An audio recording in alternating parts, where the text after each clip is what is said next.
ya kalama ya kupambanua roho. Hii ni kalama inayomwezesha mtu kujua aina ya roho inayofanya kazi kwa mtu fulani ama mazingira fulani.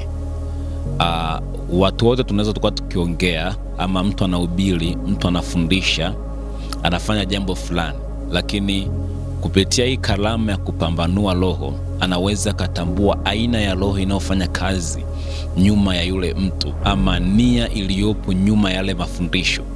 Inaweza kuwa ni nia njema ama nia ambayo ni ovu, roho njema ama roho ambayo ni ovu. Hii kalama inatusaidia sana kwa kipindi kama cha sasa ambacho kuna mafundisho mengi ya uongo, watumishi wengi wa uongo na vitu vingi ambavyo ni fake. Kwa hiyo ukiwa na kalama kama hii inakusaidia kujua aina mafundisho ambayo unafundishwa kwamba ni mafundisho ambayo ni sahihi ama ni mafundisho ambayo ni ya uongo, ama mtumishi anayekufundisha ni mtumishi ambaye ni sahihi ama ni mtumishi ambaye ni wa uongo, kwa kuwa unakuwa na uwezo wa kuona nyuma ya pazia, yani kuona roho ambayo inampa nguvu yule mtu mpaka akatoa ile mafundisho ambayo anakuwa anayatoa. Kwa hiyo ndo kazi kubwa sana ya hii kalama, hasa kwenye maisha ya Mkristo aliyopo sana. Kwa hiyo tunaweza kuwa tumekusanyika mahala pamoja ama sehemu moja, wote tunamsikiliza mtu fulani akiwa anaongea, na wote wakawa na mpongezo ya mtu kwamba anafanya vizuri, anatenda kitu kizuri sana, lakini mwenye hii kalama anakuwa anaona kabisa yule mtu anafanya kile kitu sio kwa sababu ya nia njema, ama anafanya kile kitu kwa sababu ya sababu fulani na sababu fulani, labda kuna roho ambayo inakuwa inampa nguvu ndio maana anafanya kile kitu. Ndio hasa kalama hii ya kupambanua roho inakuwa inafanya sana kazi kwenye maisha ya kwetu tukiwa hapa duniani. Na kalama hii imekuwa na changamoto kubwa sana kwa kanisa sasa, kama ikikosa malezi yaliyo bora na usimamizi ulio bora. Na moja ya changamoto hiyo kubwa ni kwamba wenye kalama hii ni watu ambao ni wakosoaji sana. Wanaweza wakawa wanakosoa kila kitu ambacho wanakuwa wanakiona, na wanakosoa kwa kuwa wanaona kitu sio sawa, na sio kwamba anachokiona sio sahihi, ni sahihi, lakini malezi na usimamizi bora utashindwa kuwafahamisha kujua wakiona kitu kama hicho wachukue maamuzi ya namna gani ama wafanye jambo la namna gani. Na mara nyingi wanaishia tu kukosoa na hawatoi solution ya kile kitu ama mapenzi ya Mungu ni yapi. Wanaishia tu kuona kwamba hicho kitu sio sahihi ama unachokifanya sio sahihi. Kuna mtu anaweza akawa anafundisha ama anafanya kitu fulani na akawa amekosea, na mwenye hii kalama akawa amegundua kwamba yule mtu amekosea, akaishia tu kumkosoa, lakini akashindwa kumpa solution ya nini afanye. Na changamoto nyingine ni kwamba ni watu ambao wanahama sana madhehebu na makanisa, na wanakuwa hawaamini sana watumishi wa Mungu.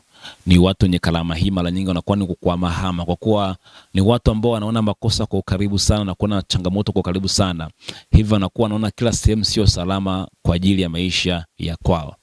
Lakini kitu kikubwa ambacho ningependa kutoa as advice kama ushauri hapa, wanatakiwa wapate malezi yaliyo mazuri na kuelekezwa vizuri kuhusiana na matumizi sahihi ama jinsi ya kutumia kalama na kipawa ambacho Mungu ameweka ndani ya kwao.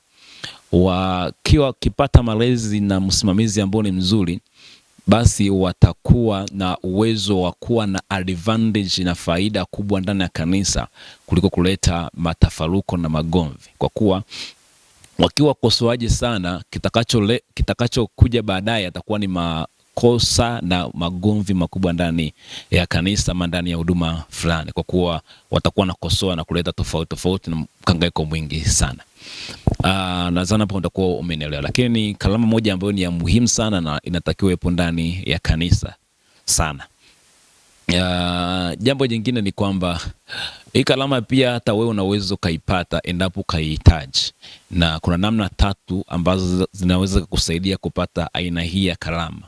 Aina ya kwanza ni kwa impartation. Nikisema impartation ni kuwekwa mikono na mtu ambaye anayo, akakuombea, aka-impart, akasema usiache kuchochea kalama ambayo uliwekwa mikono na wazee. Kwa hiyo kuna watu ambao wanayo, wanaweza kuwekea mikono na ile kalama ikaja pia kwenye maisha ya kwako. Lakini pia ni kutafuta maarifa, ni namna ya pili, kutafuta maarifa ya hiyo kalama. Unapotafuta maarifa, maarifa na kawaida ya kukufungua. Anasema utaijua kweli na kweli itakuweka huru.